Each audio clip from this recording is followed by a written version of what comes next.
ओम नमो भगवते वासुदेवाय। ओम नमो भगवते वासुदेवाय। ओम नमो भगवते वासुदेवाय। तो आज हम चर्चा करेंगे श्रीमद् भागवतम स्कंद 7 अध्याय 9, प्रहलाद द्वारा नृसिंहदेव को प्रार्थनाओं से शांत करना, श्लोक क्रमांक 43। तो बहुत प्रसिद्ध श्लोक है ये। नैवो दुजे पर दुरत्त वैतरणयाश त्वदवीर गायन महामृत मग्न चित्तः सोचे ततो विमुख चेतस इंद्रियार्थ। शब्दार्थ, अनुवाद एवं तात्पर्य। कृष्ण कृपा मूर्ति अभय चरणारविंद भक्तिवेदांत स्वामी श्रील प्रभुपाद जी के द्वारा इस्कॉन के संस्थापक आचार्य। ना, नहीं, एवं, निश्चय ही, उद्विजे, मैं उद्विग्न अथवा भयभीत हूं, पर, हे परम, दुरत्यय, पार करना कठिन, वैतरण्य, वैतरणी नदी को, भौतिक जगत की नदी, त्वत्वीर्य, आपके यश तथा कार्यकलाप का, गायन, कीर्तन करने से या वितरित करने से, महाअमृत, अमृत के समान, आध्यात्मिक आनंद के महासागर में, मग्न चित्ता, लीन चित्त वाला, सोचे, मैं केवल पछता रहा हूं, ततः, उससे, विमुख चेतसा, वे मूर्ख तथा धूर्त जो कृष्ण भावनामृत से विहीन है, इंद्रिय अर्था, इंद्रिय तृप्ति में, माया सुखाय, क्षणिक मोहमय सुख के लिए, भरम, मिथ्या भार या उत्तरदायित्व, अपने परिवार, समाज तथा राष्ट्र के पालन के लिए, तथा उस हेतु विशद प्रबंध,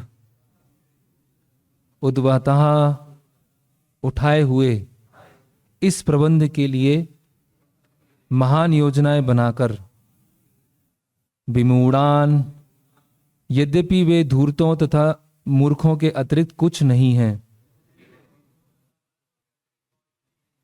मैं उनके विषय में भी सोच रहा हूं। हे श्रेष्ठ महापुरुष, मैं भौतिक जगत से तनिक भी भयभीत नहीं हूं, क्योंकि मैं जहां कहीं भी रहता हूं, आपके यश तथा कार्यकलाप के विचारों में पूरी तरह से लीन रहता हूं। मैं तो एकमात्र उन मूर्खों तथा धूर्तों के लिए चिंतित हूं, जो भौतिक सुख के लिए तथा अपने परिवार, समाज तथा देश के पालन हेतु बड़ी बड़ी योजनाएं बनाते हैं। मैं उनके प्रति सहज भाव से प्रेमवश चिंतित हूं। तात्पर्य: संसार भर में सारे व्यक्ति भौतिक जगत के दुखों से निपटने के लिए बड़ी बड़ी योजनाएं बनाते हैं। यह बात वर्तमान समय के लिए, भूतकाल के लिए तथा भविष्य के लिए सत्य है। यद्यपि लोग इतनी बड़ी बड़ी राजनीतिक, सामाजिक तथा सांस्कृतिक योजनाएं बनाते हैं, तो भी यहाँ पर उन्हें विमूढ़ अर्थात मूर्ख कहा गया है। भगवत गीता में इस भौतिक जगत को दुखालयम अशाश्वतम कहा गया है, लेकिन ये मूर्ख भौतिक जगत को सुखालयम, सुख का आगार बनाने पर तुले हैं। वे यह नहीं जानते कि प्रत्येक वस्तु भौतिक प्रकृति की व्यवस्था के अनुसार किस प्रकार कार्य करती है और प्रकृति अपने ढंग से कार्य करती है। प्रकृते क्रियमाणानि गुणै कर्माणि सर्वसा अहंकार विमूढ़ात्मा कर्ता हम इति मन्यते। मोहग्रस्त जीवात्मा प्रकृति के 3 गुणों के प्रभाव में अपने आप को उन सारे कार्यों का कर्ता मान लेता है जो वास्तव में प्रकृति द्वारा संपन्न होते हैं। भगवद गीता 3 अध्याय 27वां श्लोक। भौतिक प्रकृति को जो मानव रूप में दुर्गा नाम से जानी जाती है, असुरों को दंडित करने के लिए योजना बनाती है। यद्यपि सारे असुर जो ईश विहीन दैत्य हैं, जीवन संघर्ष में रत रहते हैं, किंतु दुर्गा देवी अपने 10 हाथों में विभिन्न आयुधों से युक्त रहती हैं, उन पर सीधा प्रहार करती हैं। वे अपने सिंह वाहन या रजो तथा तमोगुण पर सवारी करती हैं। प्रत्येक व्यक्ति रजो तथा तमोगुणों द्वारा युद्ध करने तथा प्रकृति पर विजय प्राप्त करने का घोर संघर्ष करता है, किंतु अंततो गत्वा प्रकृति के नियमों द्वारा सबों का विनाश हो जाता है। भौतिक तथा आध्यात्मिक लोकों के बीच में वैतरणी नामक एक नदी पड़ती है। इसके दूसरी ओर अर्थात आध्यात्मिक जगत में पहुंचने के लिए इस नदी को पार करना होता है। इसे पार करना दुष्कर है, जैसा कि भगवत गीता 7:14 में भगवान कहते हैं, देवी ऐसा गुणमयी मम माया दुरतया, मेरी इस दैवी शक्ति को जो 3 गुणों वाली है पार पाना कठिन है। यहाँ पर यही दुरतया शब्द प्रयुक्त है, जिसका अर्थ है अत्यंत कठिन। अतएव कोई परमेश्वर की दया के बिना प्रकृति के कठोर नियमों से पार नहीं पा सकता। इतने पर भी सारे भौतिकतावादी अपनी अपनी योजनाओं से मोहग्रस्त भी इस भौतिक जगत में सुखी बनने के लिए बारंबार प्रयास करते हैं। इसलिए उन्हें विमूढ़ प्रथम कोटि का मूर्ख कहा गया है। जहां तक प्रहलाद महाराज की बात है, वे तनिक भी दुखी नहीं थे, क्योंकि इस भौतिक जगत में रहते हुए भी वे कृष्ण भावनामृत से परिपूर्ण थे। जो लोग कृष्ण भावना भावित हैं और भगवान की सेवा करने का प्रयास करते हैं, वे दुखी नहीं हैं, किंतु जिसके पास कृष्ण भावनामृत की कोई पूंजी नहीं है और जो जीवन संघर्ष में रत है, वह न केवल मूर्ख है अपितु अत्यंत दुखी भी हैं। प्रहलाद महाराज एक ही साथ सुखी भी थे तथा दुखी भी। कृष्ण भावना भावित होने के कारण वे अत्यंत सुख तथा दिव्य आनंद का अनुभव कर रहे थे, फिर भी उन मूर्खों तथा धूर्तों के लिए अत्यंत दुखी थे, जो इस भौतिक जगत में सुखी बनने की विशद योजनाएं बनाते हैं। ओम अज्ञानतिमिरन्धस्य ज्ञानंजनं शलाकया चक्षुरुन्मिलितमेनं तस्मै श्री गुरुवे नमः। श्री चैतन्य मनोभीष्टं स्थापितं येन भूतले स्वयं रूप कदा मह्यं ददाति स्वापदान्तिकं। वन्देऽहं श्रीगुरो श्रीयुतपदकमलं श्रीगुरून् वैष्णवांश्च श्रीरूपं साग्रजातं सहगणरघुनाथान्वितं सजीवं साद्वैतं सावधूतं परिजनसहितं कृष्णचैतन्यदेवं श्रीराधाकृष्णपादान् सहगणललिता श्रीविशाखान्वितांश्च। नमः ओं विष्णुपादाय कृष्णपृष्ठाय भूतले श्रीमते भक्तिवेदांत स्वामिनिति नामिने। नमस्ते सारस्वते देवे गौरवाणी प्रचारणे निर्विशेष शून्यवादी पाश्चात्य देशे तारणे। जय श्री कृष्ण चैतन्य प्रभु नित्यानंद श्री अद्वैत गदाधर शिवासादि गौर भक्त वृंदा।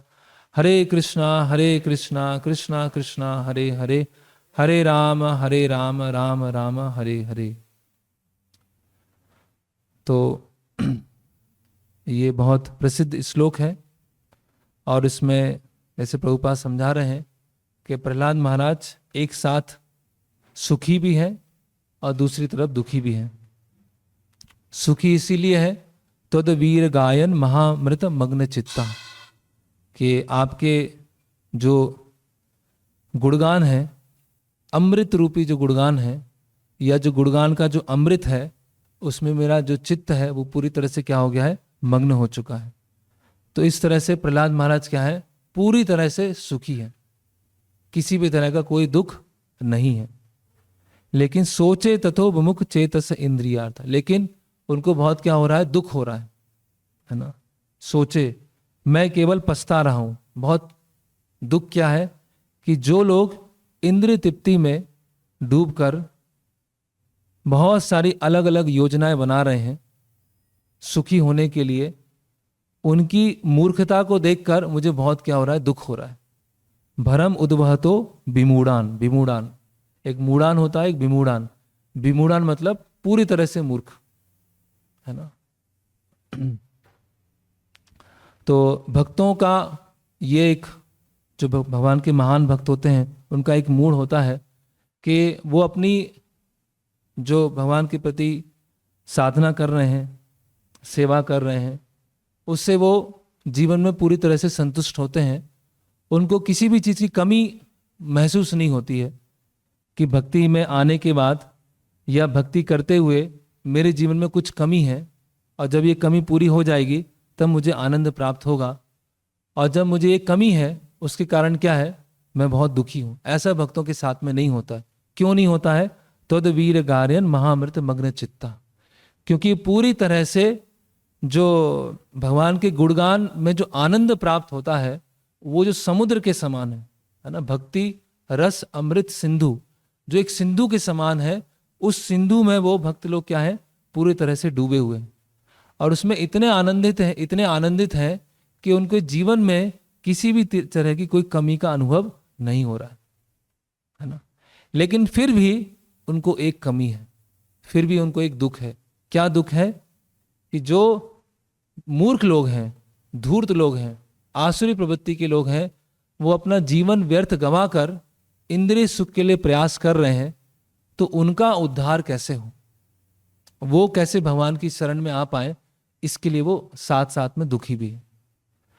तो जब हम बोलते हैं कि भगवान अखिल रसामित मूर्ति, भगवान क्या है, सभी रसों के क्या है, आगार हैं। भगवान परम आनंदित रहते हैं। प्रभुपाद जी की पुस्तक है रस राज कृष्ण, कि सभी रसों के क्या है, भगवान क्या है, सारे रस उनके अंदर हैं, सारे रस के स्रोत हैं। तो भगवान एक तरह से सुखी भी हैं, परम आनंदित भी हैं अपने धाम में और अपने भक्तों के साथ आदान प्रदान करते हुए, लेकिन भगवान एक तरफ दुखी भी हैं। और इसीलिए चैतन्य महाप्रभु का अवतार होता है, वो बताने के लिए कि भगवान के हृदय में क्या चल रहा है, और भगवान जब भौतिक जगत के लोगों को देखते हैं तो वो कितने दुखी होते हैं। तो हम देखते हैं कि ये प्रहलाद महाराज का जो चरित्र है वो बहुत बहुत है ना, महाभागवतो महान। चैतन्य महाप्रभु जब जगन्नाथपुरी में थे तो नियमित रूप से अपने जो स्थान था जहाँ वो रहते थे वहाँ से वो टोटा गोपीनाथ जाते थे, और टोटा गोपीनाथ में गदाधर पंडित से प्रतिदिन भागवतम सुनते थे। और जब वो भागवतम सुनते थे तो उसमें मुख्यतः ध्रुव महाराज और प्रहलाद महाराज के चरित्र के बारे में सुनते थे। बार बार भागवतम में तो चैतन्य महाप्रभु ने अपने अंत लीला में जो राधा कृष्ण की जो अंतरंग लीलाएं हैं उसके बारे में भी श्रवण किया, स्वरूप दामोदर, रामानंद राय, लेकिन वो बहुत एक क्लोज ग्रुप में किया। लेकिन चैतन्य महाप्रभु जो नियमित रूप से जब 18 वर्ष वहाँ जगन्नाथपुरी में रहे तो अधिकतर समय उनका ध्रुव लीला और प्रहलाद महाराज की जो लीला है उसमें वो जाता था और गदाधर पंडित से वो सुनते थे। तो इतना चैतन्य महाप्रभु स्वयं, क्योंकि प्रहलाद महाराज में एक जो बहुत सारे गुण हैं, बहुत अनगणित गुण हैं, उसमें गुण क्या है कि वो बद्ध जीवों के बारे में सोच रहे हैं, जो भगवान से विमुख हैं उनके बारे में सोच रहे हैं। तो इस श्लोक के एक तरह से हम देख सकते हैं मूर्तिमान रूप कौन है, श्रील प्रभुपाद, है ना। परम पूज्य भक्ति विकास महाराज ने पुस्तक लिखी है जय श्रील प्रभुपाद, तो उसमें एक सेक्शन है जिसमें बताया है कि शास्त्रों के कौन कौन से श्लोक प्रभुपाद जी के लिए लागू होते हैं या प्रभुपाद जी के लिए अप्लाई होते हैं। ये श्लोक हैं जो श्रील प्रभुपाद जी को इंगित करते हैं। तो उसमें एक श्लोक महाराज इसके बारे में बता रहे हैं कि श्रील प्रभुपाद क्या है, बहुत दुखी है। क्यों दुखी है? क्योंकि बद्ध जीव क्या है, अपना जीवन क्या है, व्यर्थ गवा रहे हैं। तो इस श्लोक की क्या महत्वपूर्णता है, इस श्लोक को भगवान ने स्वयं कैसे ग्लोरीफाई किया है, इसके बारे में थोड़ा हम चर्चा करेंगे। तो ये जो चर्चा है हमने कुछ महीने पहले किया था, उसी से संबंधित चर्चा है कि कैसे भगवान प्रहलाद महाराज का गुणगान कर रहे हैं, है ना। भगवान के मुख से प्रहलाद महाराज का गुणगान हम सुनने का प्रयास करेंगे। तो ये जो चर्चा है वो किनके बीच में है? जो भगवान विष्णु है, नारायण है और दुर्वासा मुनि, उन दोनों के बीच में चर्चा हो रही है।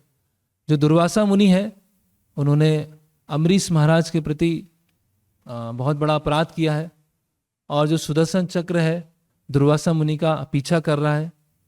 पीछा करते करते करते दुर्वासा मुनि ब्रह्मलोक में जाते हैं, कैलाश लोक में जाते हैं और फिर वैकुंठ में आ जाते हैं, और वैकुंठ में आने के बाद भगवान विष्णु की शरण लेते हैं।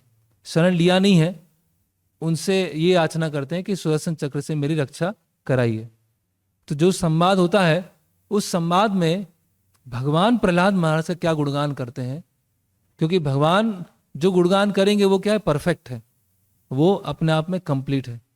तो भगवान के मन में अपने शुद्ध भक्तों के बारे में क्या चल रहा है वो जानना जरूरी है, जिससे हम समझ पाएंगे कि शुद्ध भक्तों को हमें कैसे फॉलो करना है, शुद्ध भक्तों को हमें कैसे शरण लेना है ना। तो हमारा जो गुणगान है वो इम्परफेक्ट हो सकता है, या जो हमारी समझ है शुद्ध भक्तों के प्रति वो अपूर्ण हो सकती है, या एक ही परिप्रेक्ष्य हम देख पाए। लेकिन जब भगवान अपने भक्तों के बारे में बताएंगे तो उससे पूर्ण और कुछ नहीं होगा, वो अपने आप में कंप्लीट होगा।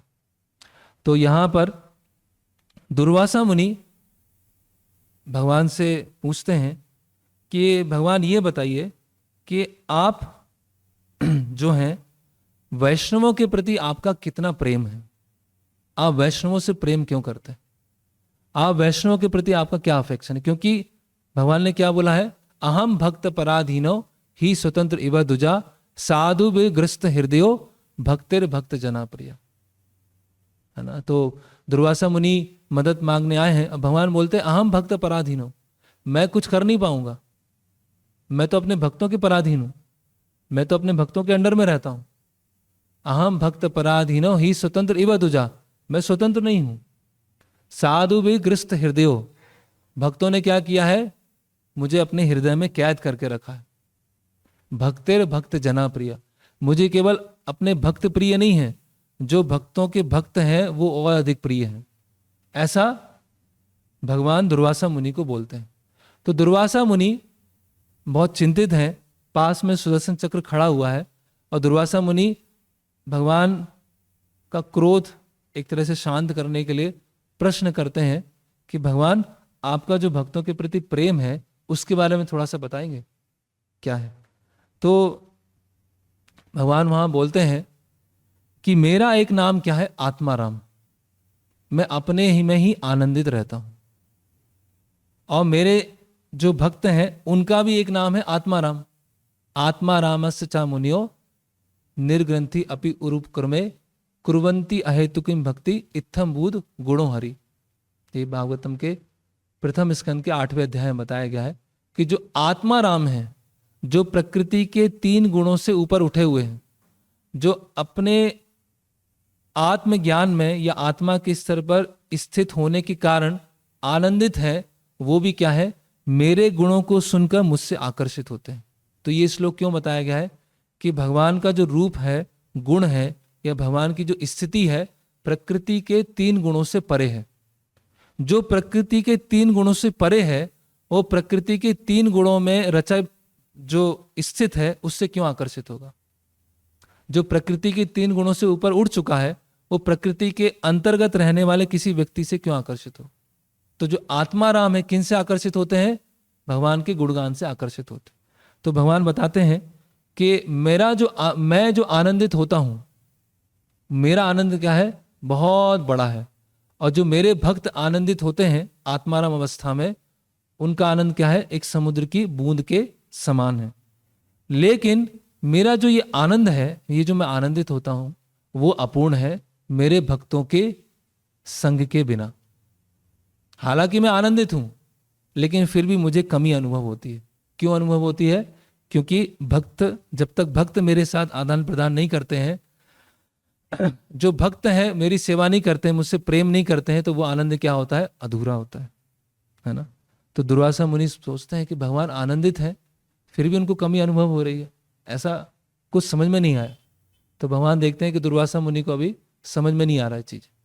तो भगवान बोलते हैं कि आप और जानना चाहते हैं क्या है भक्तों के साथ जो आनंद प्राप्त होता है वो कौन सा आनंद है। तो बोलते हैं कि मुझे अपने स्वभाव से, अपनी प्रकृति से जो आनंद प्राप्त होता है उससे कई गुना आनंद मुझे अपने भक्तों के माध्यम से होता है। जैसे एक उदाहरण के लिए कि कोई व्यक्ति के पास बहुत धन है, अच्छा घर है, सारी सुविधाएं हैं, और वो अकेले रह रहा है, अकेले रूम में रहता है, अकेले कुकिंग करता है, अकेले भोजन लेता है, अकेले कुछ क्लीनिंग करता है, सब अकेले चल रहा है उसका। उसके बाद बहुत धन है, बहुत समृद्धि है, कोई कमी नहीं है, लेकिन जीवन अकेला है। तो कैसा लगेगा उसे? कुछ समय अपनी समृद्धि का आनंद ले पाएगा, कुछ समय अपने घर का आनंद ले पाएगा, कुछ समय जो कार्य कर रहा है उसका आनंद ले, उसके बाद उसको क्या लगेगा, यार कोई तो बातचीत करने वाला होना चाहिए, है ना, या कोई मुझसे पूछे कि ठीक हूं या नहीं हूं, कोई तो होना चाहिए। तो भगवान क्या बता रहे हैं, भगवान बोल रहे हैं कि मुझे अपनी प्रकृति से जो आनंद प्राप्त होता है वो इतना आनंद प्राप्त नहीं होता है जितना भक्तों के माध्यम से मुझे आनंद प्राप्त होता है। और मेरे भक्तों में एक विशेष गुण है जो मुझे बहुत आनंदित करता है। दुर्वासा मुनि बोलते हैं, भगवान कौन सा ऐसा गुण है जो आपको विशेष आनंद प्राप्त? तो बोलते हैं भगवान, उनके अंदर जो दूसरे जीवों के प्रति कृपा का गुण है वो मुझे बहुत आकर्षित करता है। मेरी 3 शक्तियां हैं, चित्त, संबित और हिलादनी। तो जो चित्त शक्ति है, उस चित्त शक्ति का रूप है कृपा, और उस कृपा को मेरे भक्त अपने हृदय में लिए रहते हैं, और वो हृदय में लेकर दूसरे जीवों पर जो कृपा करते हैं वो मुझे बहुत आनंदित करता है, जितना मेरा खुद का स्वभाव, मेरी खुद की प्रकृति मुझे आनंदित नहीं करती है। तो मैं भगवान तो कहलाता हूं, सारे ऐश्वर्य तो हैं, लेकिन फिर भी मैं कंप्लीट नहीं हूं। मैं आत्मा राम तो कहलाता हूं, लेकिन फिर भी मैं कंप्लीट नहीं हूं अपने भक्तों के बिना, ऐसा भगवान बोलते हैं। फिर अभी दुर्वासा मुनि बोलते हैं कि भगवान कुछ समझ में नहीं आ रहा है, सब सारे ऐश्वर्य आपके पास में है, आप आनंदित हैं, आपसे ऊपर कोई है नहीं है, तो ये मैं समझ नहीं पा रहा हूं, मेरी जो बुद्धि है इसमें समझ नहीं पा रहा हूं कि कैसे आप आनंदित होते हैं। तो भगवान बोलते हैं, इसके लिए बुद्धि नहीं चाहिए, इसके लिए भक्ति चाहिए। आप बुद्धि से नहीं समझ पाओगे। मेरे भक्त से मुझे जो आनंद प्राप्त होता है वो बुद्धि से समझ में नहीं आएगा। वो किससे समझ में आएगा? भक्त्या माम अभिजानाति यावन यश्चास्मि तत्वतः। ये मैंने अर्जुन को बताया है और तुम्हें भी बता रहा हूं कि भक्ति से मुझे समझ सकते हैं, अपनी केवल बुद्धि से नहीं समझ सकते हैं। तो दुर्वासा मुनि बोलते हैं कि भगवान आप बताइए। फिर भगवान बोलते हैं कि मुझे 2 तरह से आनंद प्राप्त होता है। एक तो खुद के स्वरूप से आनंद प्राप्त होता है और अपनी शक्तियों से आनंद प्राप्त होता है। एक मुझे अपने स्वरूप से आनंद प्राप्त होता है और एक मुझे अपनी शक्तियों से आनंद प्राप्त होता है। तो और मेरी जो शक्तियों से आनंद प्राप्त होता है वो 2 तरह का होता है। एक, मुझे अपने जो मेरा मन जब प्रसन्न होता है तब आनंद प्राप्त होता है, और दूसरा जो मेरी शक्तियां हैं, विशेषकर जो लक्ष्मी देवी हैं जो मुझे आनंद देती हैं, उससे आनंद प्राप्त होता है। तो भगवान के 3 तरह से आनंद प्राप्त होता है। पहला क्या है? भगवान को अपने स्वरूप से आनंद प्राप्त होता है। दूसरा, भगवान का जब मन प्रसन्न होता है तब आनंद प्राप्त होता है। और तीसरा, जो उनकी पावर्स हैं, विशेषकर जो लक्ष्मी देवी हैं, ऐश्वर्य हैं, उनसे आनंद प्राप्त होता है। तो भगवान बोलते हैं कि जो मेरे भक्तों के प्रति स्नेह है और मेरे भक्तों का मेरे प्रति स्नेह है, इससे मुझे जो आनंद प्राप्त होता है वो मुझे अपने स्वरूप से भी आनंद प्राप्त नहीं होता है और मुझे लक्ष्मी देवी से भी आनंद प्राप्त नहीं होता है, मुझे अपने ऐश्वर्यों से भी आनंद प्राप्त नहीं होता है। तो भगवान यहां बता रहे हैं दुर्वासा मुनि को, ना हम आत्मनम आशेषे मद भक्तई साधुवीर विना श्रियम चात्यकम ब्रह्मन येषाम गतिर अहम परा।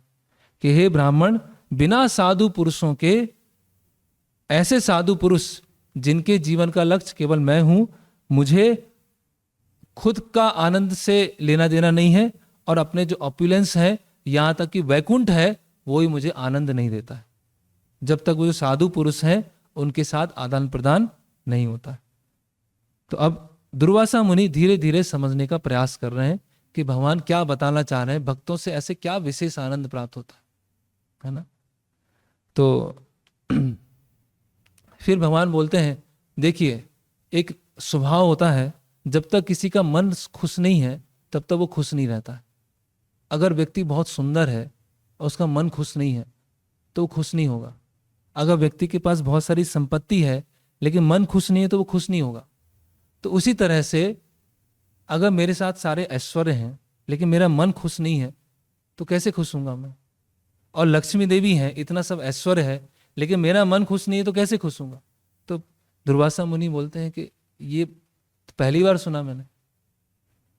तो भगवान बोलते हैं ऐसे ही मेरा मन कब प्रसन्न होता है? जब भगवान के भक्त उससे स्नेह करते हैं और मैं अपने भक्तों के साथ आदान प्रदान करता हूं।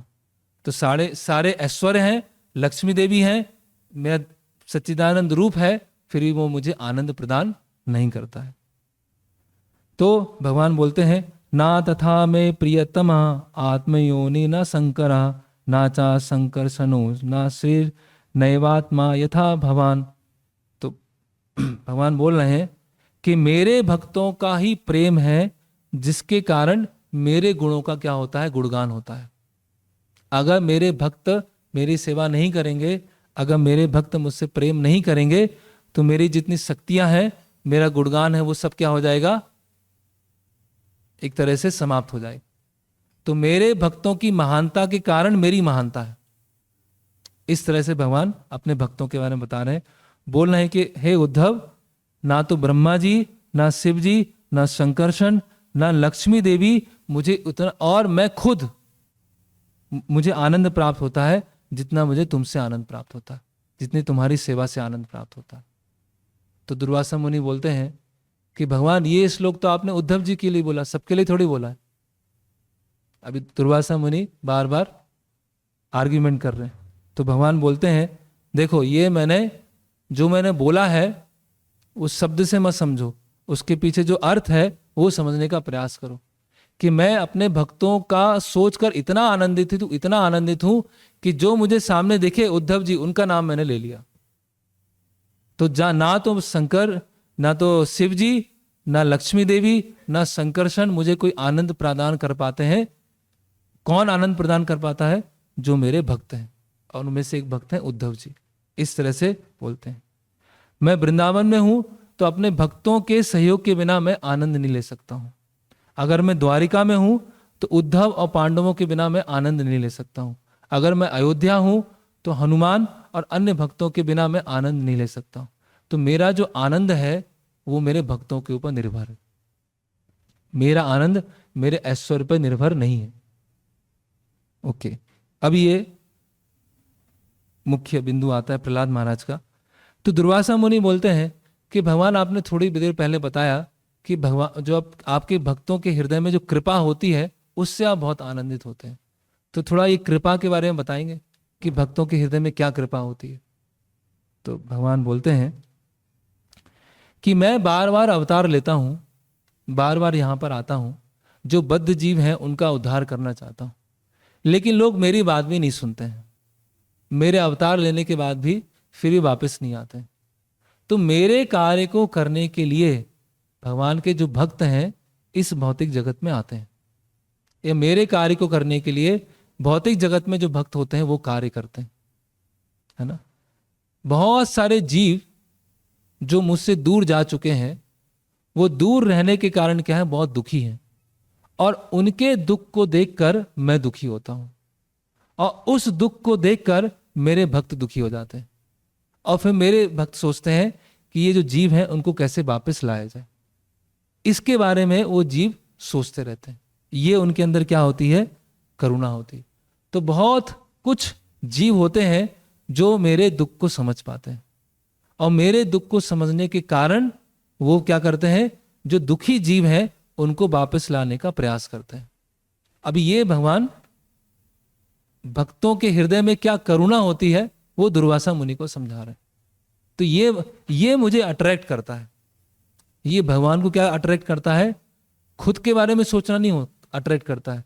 जब दूसरों के बारे में सोचते हैं, दूसरे कैसे भक्ति में आए, जो बद्ध जीव हैं उनको भक्ति में कैसे लाया जाए, ये भगवान को क्या करता है, बहुत अट्रैक्ट करता है, बहुत आकर्षित करता है।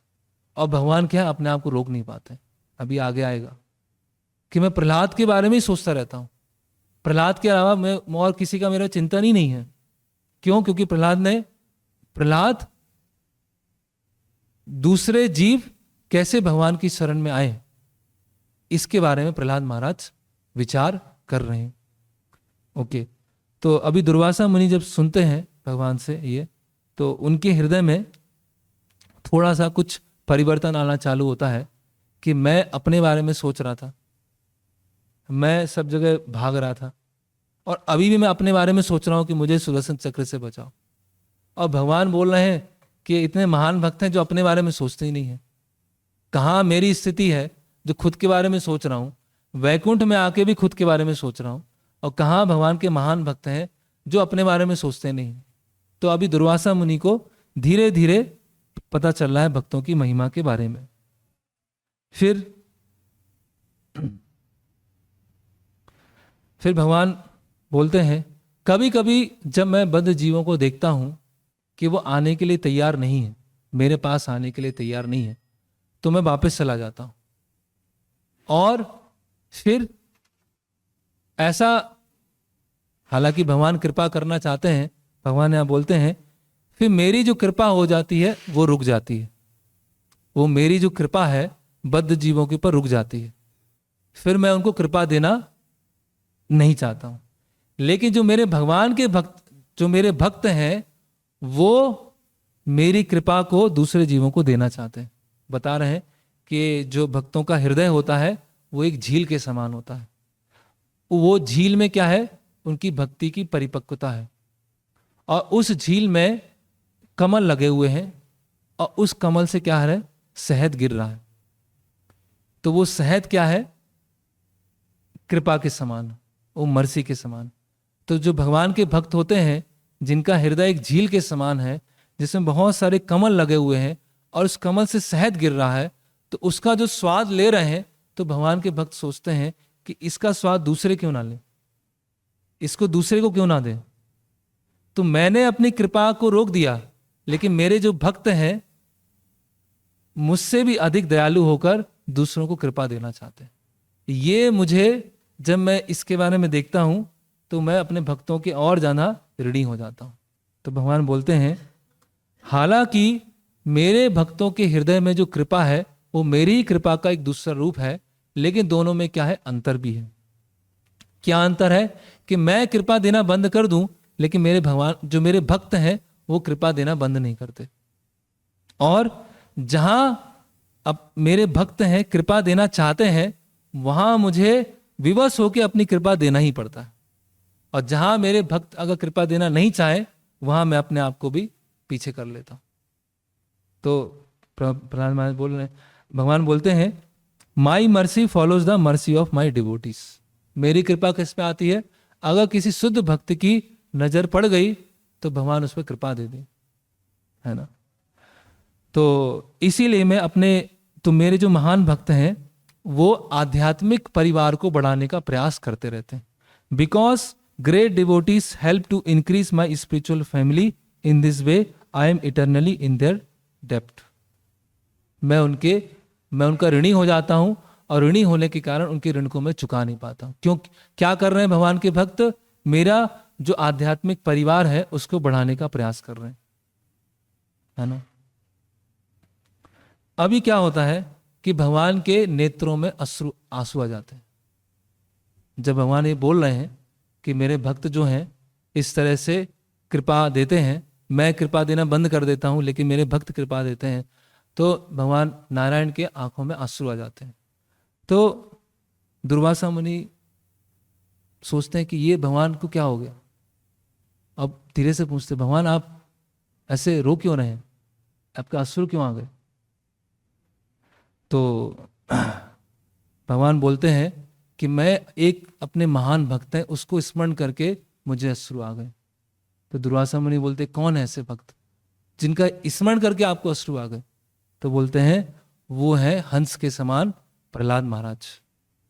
प्रहलाद महाराज का स्मरण करके मुझे भगवान क्या हो गए हैं, गदगद हो गए, है ना। बोल रहे हैं कि जैसे एक हंस होता है कमल के चारों तरफ अपने गले को इस तरह से, है ना, गोल गोल घुमा लेता, फंसा लेता है, तो उसी तरह से भगवान का जो मन है एक हंस के समान है, और प्रहलाद महाराज का जो डिवोशन है वो एक कमल के समान है।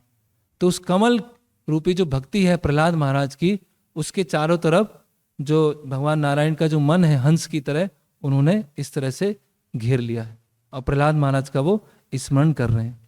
बोलते हैं इतने प्रसन्न हो जाते हैं भगवान और इतने एक्सटेसी में चले जाते हैं, और बोलते हैं कि प्रहलाद महाराज ने अपने जीवन को दांव पे लगाते हुए अपने विद्यालय में अपने जो सहपाठी हैं उनको शिक्षा दिया, और वो भक्ति करते हुए बिल्कुल भी डरे नहीं कि अगर मैं ऐसी शिक्षा दूंगा और मेरे भगवान सब यहाँ बता रहे कि ये शिकायत होगी और शिकायत होने के कारण दंड मिल सकता है। प्रहलाद ने ऐसा कुछ भी चिंता नहीं किया, और प्रहलाद ने अपने जो पिता हैं उनके सामने भी अपनी भक्ति को छुपाया नहीं। यहां तक कि पिता ने कई बार उनको मारने का प्रयास किया, है ना, पहाड़ी के ऊपर से फेंका, हाथियों के बीच में डाला, है ना, अस्त्र शस्त्रों से मारने का प्रयास किया, अलग अलग तरह से प्रयास किया, लेकिन प्रहलाद जो है उनका जो भक्ति है बिल्कुल भी इधर उधर हिला नहीं, है ना। और वो छोटे से बालक प्रहलाद ने कभी भी मुझसे प्रार्थना नहीं किया कि मुझे बचाने आओ, कभी मुझसे प्रार्थना नहीं किया। इतने सारे अलग अलग कष्ट दिए उसके पिता ने, फिर भी प्रहलाद ने कभी भी मुझसे प्रार्थना नहीं किया, और हमेशा वो तद वीर गार्यन महामृत मग्न चित्ता, हमेशा वो उनके स्मरण में डूबे हुए। और अम्बरीश महाराज को देखो, उन्होंने खुद को बचाने का प्रयास नहीं किया, है ना। प्रहलाद ने खुद को बचाने का प्रयास नहीं किया, अम्बरीश ने खुद को बचाने का विचार नहीं किया, और तुम खुद को देखो तुम क्या कर रहे हो। तो अभी जैसे जैसे वो प्रहलाद महाराज का गुणगान कर रहे हैं, वैसे वैसे दुर्वासा मुनि को और सर मार रही है कि मेरी स्थिति क्या है, मैं अपने आप को कितना महान समझता था, और प्रहलाद महाराज की क्या स्थिति। और फिर भगवान बोलते हैं तुम्हें पता है जिस हिरण्यकश्यपु ने प्रहलाद को इतना कष्ट दिया, इतना कष्ट दिया, जब हिरण्यकश्यपु की मृत्यु हुआ तो प्रहलाद ने क्या मांगा। जब मैंने प्रहलाद से कहा कि प्रहलाद मांगो, कोई वर देने के लिए मैं तैयार हूं, तो प्रहलाद ने क्या मांगा। तो दुर्वासा मुनि बोलते हैं कि उन्होंने मांगा कि वो उनके पिता को लिबरेट कर दें। तो भगवान बोलते हैं कि ये होता है वैष्णवों का हृदय, कि एक शुद्ध भक्त जो होता है कभी भी अपने बारे में नहीं सोचता है, हमेशा वो दूसरों के हित के बारे में सोचता है। A pure Vaishnav thinks primarily of others, never of himself. वो अपने बारे में कभी नहीं सोचता है, दूसरों के बारे में सोचता है। इसके कारण मुझे प्रहलाद का जो स्मरण है, बार बार प्रहलाद मुझे मेरे स्मरण में आ रहे हैं। फिर भगवान बोलते हैं और तुम्हें पता है प्रहलाद ने क्या बोला, कितना महत्वपूर्ण बात बोला। तो दुर्वासा मुनि बोलते हैं कि नहीं मुझे नहीं पता है। तो भगवान बोलते हैं देखो अब मैं ऐसे शब्द बोलने जा रहा हूं जिन शब्दों को सुनकर मुझे अपना सौभाग्य लग रहा है कि मैं इतने जो महान आत्मा है उनसे मैं जुड़ा हुआ हूं।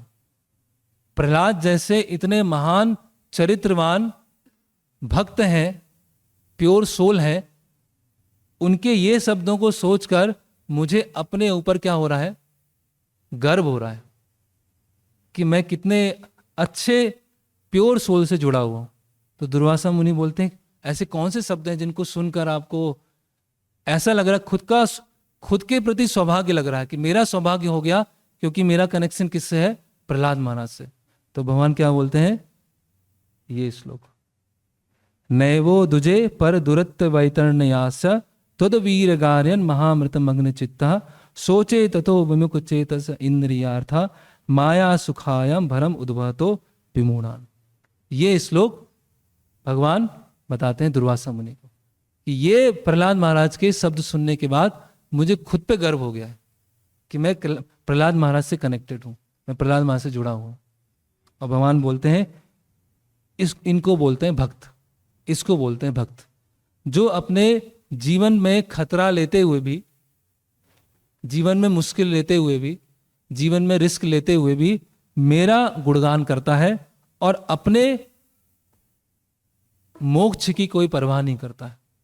प्रहलाद महाराज यहां बोल रहे हैं ना कि मैं तो इस भौतिक जगत से तनिक भी भयभीत नहीं हूं, मैं तो आपके जो महान गुणगान है उसमें आनंदित हूं, लेकिन मुझे इन लोगों पे बहुत तरस आ रहा है, जो विमूढ़ा लोग हैं, माया सुखाया भरम उद्भवतो विमूढ़, मुझे इन पे बहुत दुखी हो।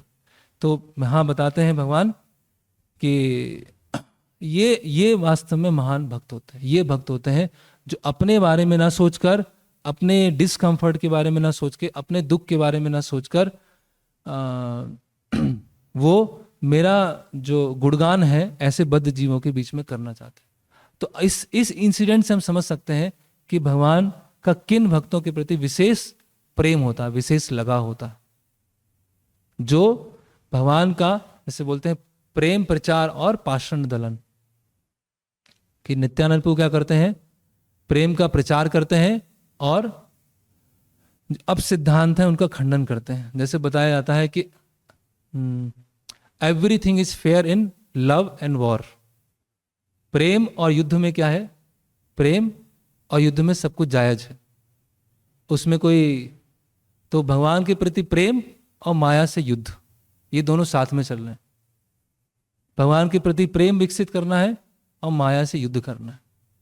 प्रभुपाद भगवद गीता के 6 अध्याय में एक जगह लिखते हैं कि कृष्णा कॉन्शियसनेस मूवमेंट क्या है, declaring the war against Maya. कहीं प्रभुपाद लिखते हैं declaring the war against modern civilisation. तो दोनों साथ साथ में चल रहा है, भगवान के प्रति प्रेम और माया से युद्ध, है ना। तो यहां भगवान बताते हैं यही कारण है कि मैं अपने भक्तों के बिना मुझे कोई आनंद प्राप्त नहीं होता है, ना मुझे अपने वैकुंठ से आनंद प्राप्त होता है, ना अपने जो पार्षद हैं उनसे आनंद प्राप्त होता है, ना मुझे लक्ष्मी देवी से आनंद प्राप्त होता है, जितना मुझे प्रहलाद है उनका चिंतन करके आनंद प्राप्त होता है। तो अभी दुर्वासा मुनि विचार करने लगते हैं और वो सोच रहे हैं कि भगवान और भगवान के भक्तों का संबंध कितना गूढ़ है, जो मुझे आज धीरे धीरे पता चल रहा है। फिर भगवान देखते हैं कि दुर्वासा मुनि और जानना चाहते हैं, तो भगवान बोलते हैं कि मैं और बताता हूं प्रहलाद महाराज के बारे में। बोलते हैं कि हे ब्राह्मण, मुझे अपने जो भक्त हैं इतने प्रिय हैं, उसके बारे में सुनो। एक बार शिव जी ने, शिव जी के अंश हैं दुर्वासा मुनि, एक बार शिव जी ने नारद मुनि को ऐसा कहा, क्या कहा, कि इस संसार में प्रहलाद महाराज के समान और कोई महान भक्त नहीं है। जितने प्रहलाद महाराज का स्तर है ऐसा कोई और भक्त नहीं है। यहां तक कि वैकुंठ में जो गरुण है, विश्वक्सेन है, लक्ष्मी देवी हैं, है ना, देवी देवता हैं, उतना आनंद प्रदान नहीं करते हैं जितना प्रहलाद करते हैं।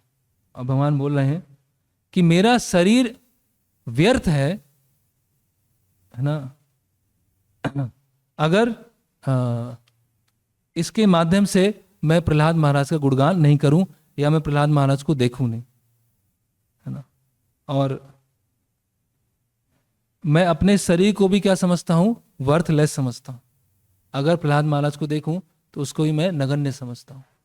तो अभी दुर्वासा मुनि बोलते हैं, जब दुर्वासा मुनि सोचते हैं कि भगवान को वैकुंठ में भी आनंद प्राप्त नहीं हो रहा है, गरुड़ जैसी में नहीं हो रहा है, विश्वक्सेन से भी नहीं हो रहा है, लक्ष्मी देवी से नहीं हो रहा है, और प्रहलाद महाराज से ऐसे कैसे हो रहा है। तो दुर्वासा मुनि बोलते हैं कि जो आपके नित्य पार्षद हैं उनसे आपको आनंद प्राप्त नहीं हो रहा है, और जो नए भक्त हैं प्रहलाद महाराज, उनसे आपको आनंद प्राप्त हो रहा है। फिर भगवान जैसे सुनते हैं नए भक्त प्रहलाद महाराज, भगवान को क्या आ जाता है, थोड़ा सा क्रोध आ जाता है।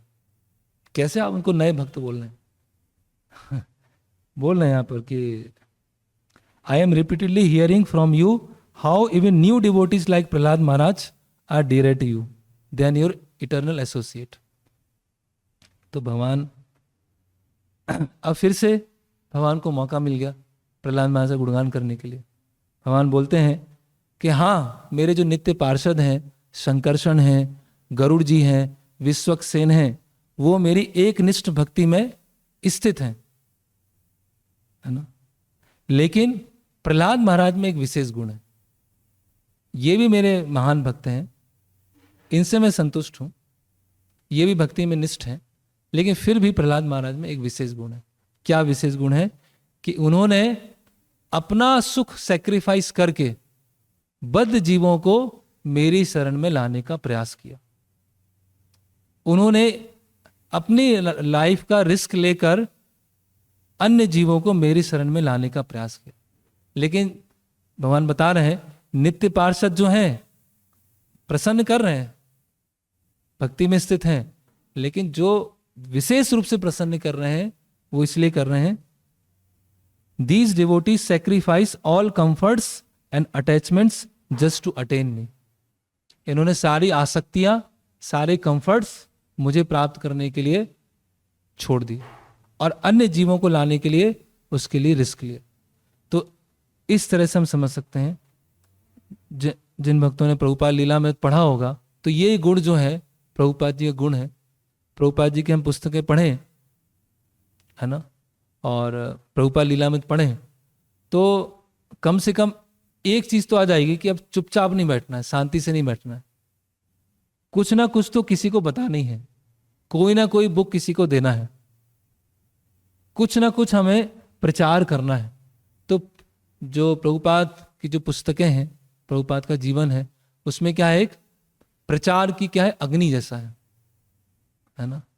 अन्य आचार्यों की बुक पढ़ेंगे वो भी कंप्लीट है, उसमें एक अलग परिप्रेक्ष्य से, रस के विचार से, उस समय जो माया के अलग अलग आवरण थे उस हिसाब से, जैसे हम विश्वनाथ चक्रवर्ती ठाकुर उनके बारे में पढ़ेंगे, वल्लभ विद्याभूषण के बारे में पढ़ेंगे, अन्य आचार्यों के बारे में पढ़ेंगे, तो वो अपने आप में कंप्लीट है। लेकिन जो वर्तमान आचार्य हैं जो हमें बता रहे हैं कि अभी क्या भगवान को क्या प्रसन्न करेगा, है ना। और ये विश्वनाथ चक्रवर्ती ठाकुर की टीका है जो अभी हम डिस्कस कर रहे हैं। तो अब प्रभुपाद उसकी क्या है ना, प्रीचिंग। प्रभुपाद वृंदावन में है, अंतिम समय में बहुत दिन से उन्होंने कुछ अन्न नहीं लिया है, पानी नहीं लिया है, थोड़ी सी उनके शरीर में थोड़ी शक्ति आती है, तो प्रभुपाद बोलते हैं मुझे लंदन जाना है, वहाँ प्रचार करने जाना है। तो प्रभुपाद जी जो वैद्य होते हैं कविराज, प्रभुपाद जी किसी से बोलते हैं कि आप ऐसी परिस्थिति में नहीं जा सकते, लंदन नहीं जा सकते, मृत्यु भी हो सकती है।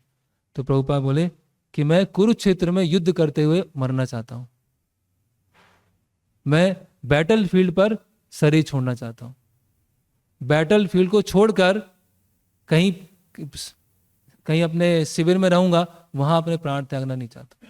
तो प्रभुपाद में ये स्पिरिट, ये भावना है, प्रचार की भावना, कैसे इस मूवमेंट को बढ़ाना है, कैसे अन्य लोगों को मूवमेंट में जोड़ना है, कैसे जो मूवमेंट में आ गए हैं उनको कैसे आगे बढ़ना है। तो अगर हम केवल अपनी भक्ति के बारे में सोच रहे हैं, अपनी साधना हो गई, अपनी सेवा हो गई, तो वो ठीक है, एक स्तर पे सही है। लेकिन जो प्रभुपाद का मूड है या प्रहलाद महाराज का जो मूड प्रभुपाद प्रदर्शित कर रहे हैं कि कैसे दूसरे जो बद्ध जीव हैं उनके दुख को देखकर दुखी होना और भगवान के दुख को समझना कि भगवान ये चाहते हैं। अभी दुर्वासा मुनि जब सुनते हैं कि जो भगवान नारायण के नित्य पार्षद हैं उनसे अधिक प्रहलाद महाराज प्रसन्न कर रहे हैं। क्यों कर रहे हैं? क्योंकि उनमें सेक्रीफाइस कर रहे हैं, दूसरों को भक्ति में लाने का प्रयास कर रहे हैं। तो फिर भगवान बोलते हैं कि एक बार मैंने प्रहलाद को बोला था, क्या बोला था, ये 7वें स्कंद में आता है, भवन्ति पुरुषा लोके मद भक्तास त्वाम अनुव्रता भवान में खलु भक्तानाम सर्वेशाम प्रतिरूप धृक। कि हे प्रहलाद, जो आपके उदाहरण को फॉलो करेगा वो निश्चित रूप से शुद्ध भक्त बन जाएगा, और आप भक्तों में सबसे श्रेष्ठ उदाहरण हैं, और अन्य सबों को आपके चरण चिन्हों को फॉलो करना चाहिए, अनुगमन उनका करना चाहिए। ये 7वें स्कंद के 10वें अध्याय का एक श्लोक है जहां भगवान ये बता रहे हैं। फिर आगे दुर्वासा मुनि देखते हैं कि भगवान विष्णु के 5 मुख हो गए प्रहलाद महाराज का गुणगान करते करते, 10 मुख हो गए, 20 मुख हो गए, और दुर्वासा मुनि देख रहे हैं हो क्या रहा है, सारे मुख से प्रहलाद महाराज का गुणगान कर रहे हैं। इतने भगवान एक्सटेसी में आ गए हैं और उनको इतना गुणगान करना है कि भगवान अपना एक्सपांसन कर रहे हैं, है ना। और फिर जब ऐसे अन्य बहुत सारे मुख हो जाते हैं तो भगवान बोलते हैं दुर्वासा मुनि से कि और भी कुछ सुनना चाहते हो। तो दुर्वासा मुनि अभी कुछ बोल ही नहीं पा रहे, स्तब्ध हो चुके हैं, कुछ नहीं बोल पा रहे। फिर बोलते हैं कि देखो एक बात और बताता हूं, ध्यान से सुनना। तो बोलते हैं कि मैं बलि महाराज का जो द्वारपाल बना वो बलि महाराज के कारण नहीं बना हूं, क्योंकि बलि महाराज प्रहलाद महाराज के पौत्र हैं, इसके कारण मैं बलि महाराज का डोर कीपर बना। तो दुर्वासा मुनि बोलते हैं ऐसे कैसे हो सकता है? बलि महाराज ने अपने गुरु का आदेश मना कर दिया था, आपको सब कुछ दे दिया था, 3 पैर भूमि दे दी थी, है ना, किसी की परवाह नहीं किया, और आप बोल रहे हैं कि प्रहलाद से कनेक्शन है इसीलिए। तो भगवान बोलते हैं बताता हूं। और बोलते हैं जो बाणासुर, जो प्रहलाद महाराज के पुत्र, जो असुर हो गए थे, तो उनको भी भगवान ने क्या दिया? सारूप्य मुक्ति दिया। वो क्यों दिया मैंने सारूप्य मुक्ति? क्योंकि उनका प्रहलाद महाराज से कनेक्शन। तो भगवान यहां समझाते हैं, जब इस तरह से दुर्वासा मुनि बोलते हैं कि बलि महाराज ने भी तो 3 पैर भूमि दिया, तो भगवान बोलते हैं कि जो देवताओं की संपत्ति को चुरा लेगा उससे मैं कैसे खुश होऊंगा, उससे कैसे प्रसन्न होऊंगा?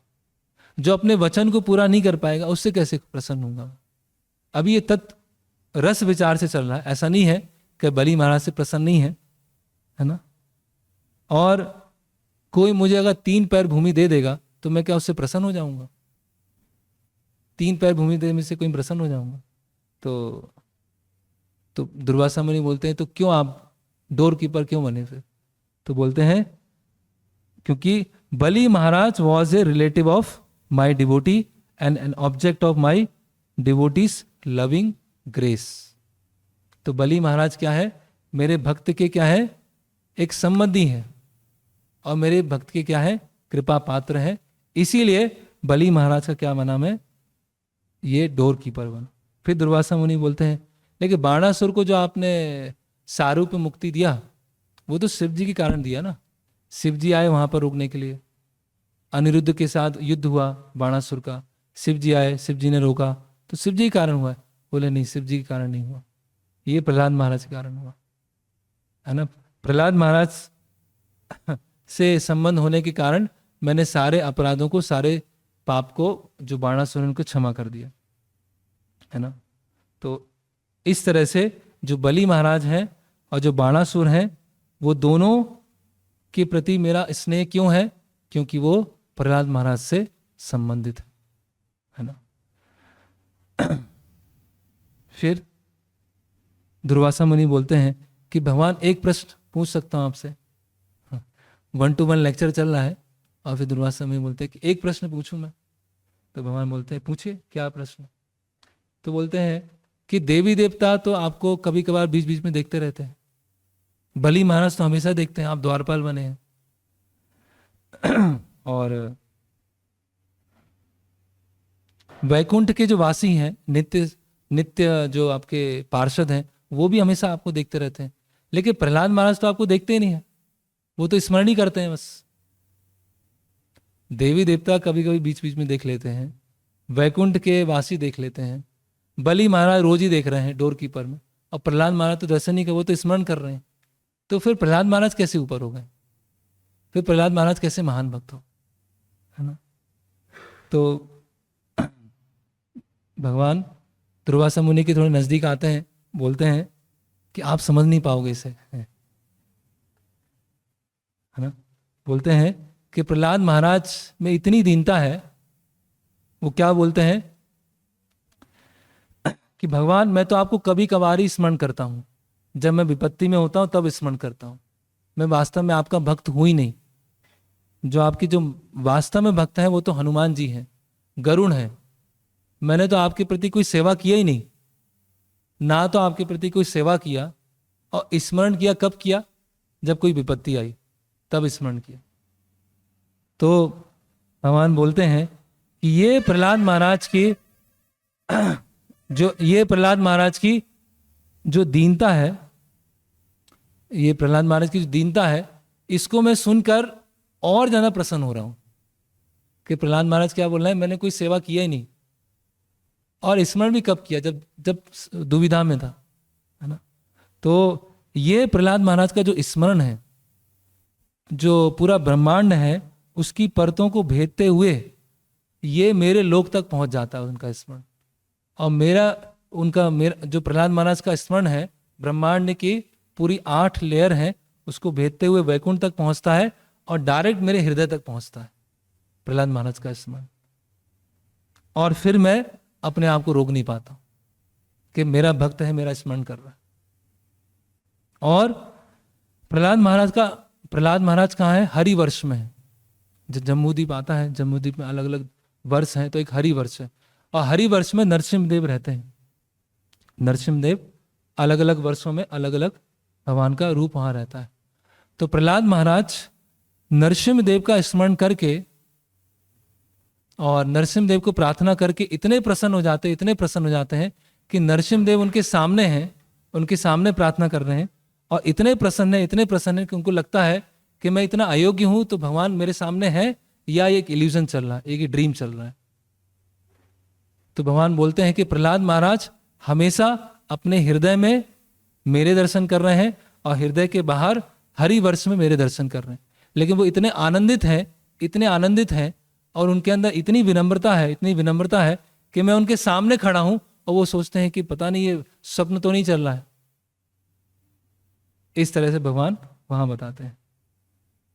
Prahlad thinks both his meditations and darshan of me are a dream, so he continues to lament after me in the spirit of separation. तो वो प्रहलाद महाराज भगवान के सामने खड़े हैं और भगवान से वियोग में रो रहे हैं। अब ये समझना बहुत मुश्किल है ना। वो उनका इतना अधिक भगवान के प्रति प्रेम है कि भगवान सामने खड़े होते हुए भी सोच रहे हैं कि भगवान सामने है ही नहीं। तो फिर भगवान इसको, ये प्रहलाद महाराज के गुणगान को यहाँ पर विराम देते हैं कि एक बार पृथ्वी देवी ने, भूमि देवी ने प्रहलाद महाराज के बारे में क्या बोला? अहो कृतार्थ सुतराम निर्लोके यस्मिन स्थितो भागवत उत्तमोत्तम स्मि स्पर्शंति पश्यंति चा मे भगवतम भवांश्च यस्मन चा हरिलोक भाजा। तो बता रहे हैं कि मैं, पृथ्वी देवी बोल रही हैं, ये पूरा मनुष्य समाज और जो पूरी मैं पृथ्वी हूं, मैं धन्य हो गई, मेरा भाग्य का उदय हो गया। क्यों? क्योंकि प्रहलाद जैसे महान भक्तों के चरण मेरे ऊपर रखे हुए। प्रहलाद के अगर चरण मेरे ऊपर नहीं रखे होते तो मेरा सौभाग्य ही नहीं होता, या पूरी मानव प्रजाति का सौभाग्य ही नहीं होता, है ना। और जो भी प्रहलाद महाराज को देखेंगे, जो भी प्रहलाद महाराज को स्पर्श करेंगे, जो भी प्रहलाद महाराज की भक्ति को सुनकर आनंदित होंगे, उनको विकार आएंगे, अष्ट सात्विक विकार आएंगे, वो निश्चित रूप से हरिलोक वर्ष में जाएंगे और प्रहलाद महाराज के साथ में रहेंगे। ऐसा भूमि देवी प्रहलाद महाराज के गुणगान में बोलती हैं। तो ये जो श्लोक था, इसलिए ये बहुत महत्वपूर्ण है कि भगवान अपने हृदय के बारे में बता रहे हैं। शास्त्रों में भगवान के बारे में बताया है, लेकिन यहाँ क्या है? भगवान अपने बारे में बता रहे हैं। जैसे चैतन्य चरितामृत में क्या है? भगवान क्या विचार करते हैं, भगवान क्या कार्य करना चाहते हैं, भगवान स्वयं बता रहे हैं। तो कुछ शास्त्र हैं जहां भगवान के बारे में बताया जाता है, और कुछ शास्त्र हैं जहां भगवान स्वयं अपने बारे में बताते हैं। तो जब भगवान अपने बारे में खुद बताएंगे तो कोई संशय रह ही नहीं गा, कुछ दूसरा प्रमाण की जरूरत ही नहीं है कि भगवान को क्या चाहिए, क्या नहीं चाहिए, भगवान किससे प्रसन्न होते हैं, किससे प्रसन्न नहीं होते हैं, भगवान क्या करने से भगवान को आनंद आता है। वो स्पष्ट रूप से भगवान ये प्रहलाद महाराज के बारे में बता रहे हैं। नए वो दुजे पर दुरत्व वैतरण यास तद वीर गार्यन महामृत मग्न चित्ता सोचे तथो विमुख चेतस इंद्रियार्थम माया सुखाया भरम उद्भवतो विमूढ़ान। हरे कृष्णा कृष्णा कृष्णा कृष्णा हरे हरे, हरे राम राम राम हरे हरे। समय हो गया है, कोई से कहा कर एक आध कोई प्रश्न? जी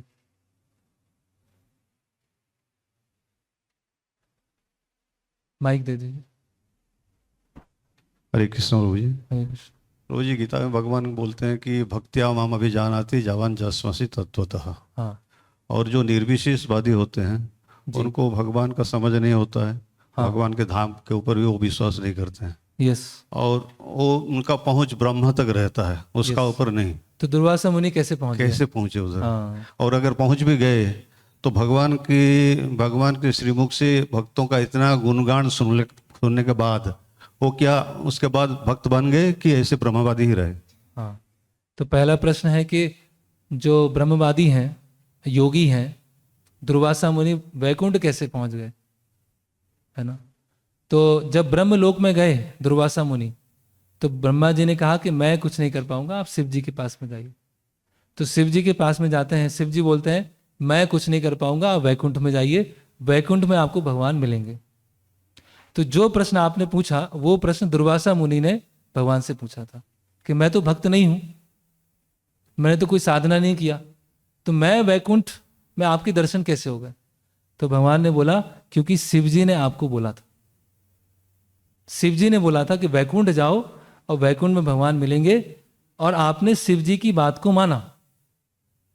तो शिव जी की बात को सत्य करने के लिए मैं आपके सामने वैकुंठ के साथ में आया, और क्योंकि आपने मेरे जो भक्त हैं शिव जी के ऊपर थोड़ा श्रद्धा रखा, इसीलिए आपको मेरे दर्शन हो पाए। पहले प्रश्न का उत्तर। दूसरा है क्या दुर्वासा मुनि बाद में भक्त बने? तो उनको थोड़ा और समय लगा, भगवान के साथ संवाद हुआ, फिर त्रेता युग में कुछ घटना हुई, द्वापर में कुछ घटना हुई, फिर बाद में अंततः चैतन्य महाप्रभु की लीला में वो चैतन्य महाप्रभु के एक पार्षद के रूप में आते हैं, शायद उनका नाम जगदीश पंडित है। तो जगदीश पंडित के रूप में जब आते हैं तो अब दुर्वासा मुनि पूरी तरह से भक्त बन चुके हैं। ये और एक प्रसंग में प्रभु, जो 4 कुमार होते हैं, 4 कुमार भी ब्रह्मवादी थे, निर्विशेषवादी थे, जी। तो वो लोग वैकुंठ में गए क्यों? वैकुंठ और में वैकुंठ जाने के बाद भगवान का भक्त बन गए, वो तुलसी का सेवन करके वो फिर भगवान का भक्त बन गए। तो उसका ब्रह्मवादी, पहले तो जी, ब्रह्मवादी ही थे। तो ब्रह्मवादी जो हैं उनको भगवान से द्वेष नहीं है, ये भगवान के रूप के प्रति कोई एलर्जी नहीं है। जो निर्विशेषवादी होते हैं, मायावादी कृष्णेर अपराधी, वो कृष्ण के प्रति अपराधी होते हैं। ब्रह्मवादी जो हैं ब्रह्म तक जा सकते हैं, उनको भगवान के रूप के बारे में विस्तृत रूप से पता नहीं है, उनको क्लोज नहीं पता है। जैसे सुखदेव गोस्वामी हैं, जैसे अपनी माता के गर्भ से जन्म हुआ तुरंत चले गए। फिर व्यास देव जी पीछे पीछे दौड़ रहे हैं, फिर व्यास देव जी ने पूतना वध के बारे में बताया, तो फिर सुखदेव गोस्वामी रुक गए कि इतने महान कौन है जो एक असुरनी को भी धात्री का स्थान दे दिया। तो ब्रह्मवादी ऐसा नहीं है कि वहां तक पहुंच नहीं सकते। तो जब वहां पहुंचे ब्रह्मवादी, जब चतुष कुमार पहुंचे और फिर जय विजय के साथ आर्ग्यूमेंट हुआ और भगवान वहां पर आए और उनके चरणों की जो तुलसी है उसकी उन्होंने सुगंध लिया, तो वो चेंज हो गए।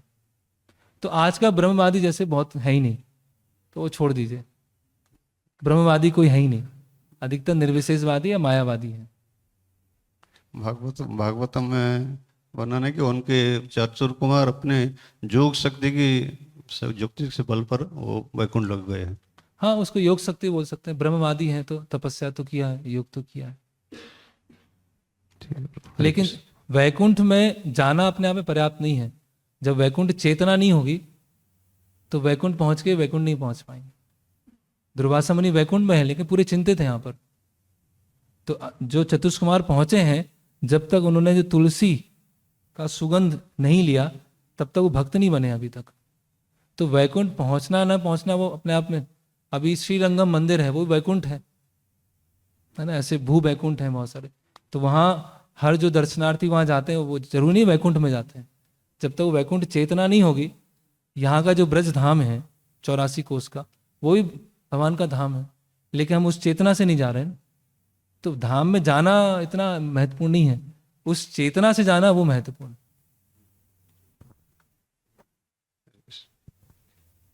श्याम कुंड, श्याम कुंड प्रभु।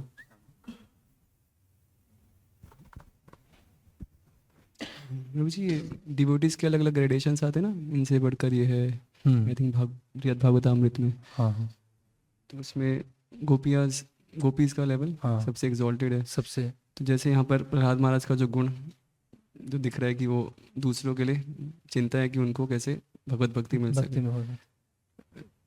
तो इस गुण के हिसाब से तो गोपियों में ऐसा कोई इंस्टेंस है, मतलब वो तो उनको हम ग्लोरीफाई करते हैं कि उन्होंने कृष्ण के लिए सब कुछ त्याग दिया, लेकिन दूसरों को कृष्ण भक्ति देने के लिए उनका ग्लोरिफिकेशन है, ऐसा कुछ इंस्टेंस? तो जब गोपियाँ इस भौतिक जगत में आते हैं, स्वरूप दामोदर, रामानंद राय, वो तो गौर लीला शिवानंद में, से। लेकिन कृष्ण लीला में कुछ, हाँ गौर लीला में, कृष्ण लीला में कुछ ऐसा अभी जैसे गोपियाँ भगवान को अल्टीमेटली भगवान को आनंद प्रदान करना है, तो गोपियों का एक विशेष संबंध है माधुर्य रस में। अभी यहाँ जो सभी भगवान को आनंद प्रदान कर रहे हैं, लेकिन यहाँ भगवान विशेषकर इस चीज़ पे जोर देना चाहते हैं कि भक्तों में जो उदारता होती है उस समय कितना प्रसन्न होता हो। ऐसा नहीं कि गोपियाँ प्रसन्न नहीं कर रही हैं, एक तरह से देखा जाए तो गोपियाँ सबसे अधिक भगवान को प्रसन्न कर रहे हैं। तो वो भगवान के लिए उन्होंने सब कुछ त्याग दिया, देह धर्म, वर्णाश्रम धर्म, अलग अलग तरह की लोक लज्जा, वो सब त्याग कर भगवान के पास में आते हैं। चैतन्य चरितामृत में आता है, तो उनसे भगवान क्या है, बहुत प्रसन्न है, उनको हम इमिटेट नहीं कर सकते हैं। तो वो एक परिप्रेक्ष्य को कि जब भौतिक जगत में भक्त हैं, आध्यात्मिक जगत में भगवान को, अभी गोपियाँ कहीं प्रचार करने नहीं जा रही हैं, वहाँ सभी भक्त हैं, लेकिन प्रहलाद महाराज तो भौतिक जगत में हैं। तो जब गोपियाँ भौतिक जगत में आएंगी तो उनका भी वही मूड है, गोपियाँ भगवान के धाम में हैं और भगवान को उस तरह से आनंद प्रदान कर रहे हैं। प्रहलाद महाराज भौतिक जगत में हैं और उनका ये विचार है। उसी तरह से राधा रानी का भी वही मूड है, चैतन्य महाप्रभु का वही मूड है कि जब दक्षिण भारत जा रहे हैं तो दूसरों को बोल रहे हैं कि हरे कृष्ण महामंत्र बोलिए, कृष्ण के भक्त बनिए, है ना, जा रहे देखे तारे कहो कृष्ण उपदेश, हमारा आज्ञा गुरु होए तारो ही देश। तो ये राधा रानी का मूड है, ये जो प्रचार मूड है वो राधा रानी का मूड है। तो जब राधा रानी का मूड है तो गोपियों का ही मूड है वो, तो वो जब गौर लीला में है तो वहां वो आ रहा है। तो लास्ट क्वेश्चन। हरे कृष्ण प्रभु। हरे कृष्ण। प्रश्न नहीं, कमेंट करना चाहता है। हाँ प्रभु जी बोला चतुष्कुमार वैकुंठे गया, जी। तो या असल वैकुंठ नहीं, या ये भौतिक जगत में एक वैकुंठ है, वो वैकुंठ का नाम है रमा वैकुंठ। रमा वैकुंठ। हाँ।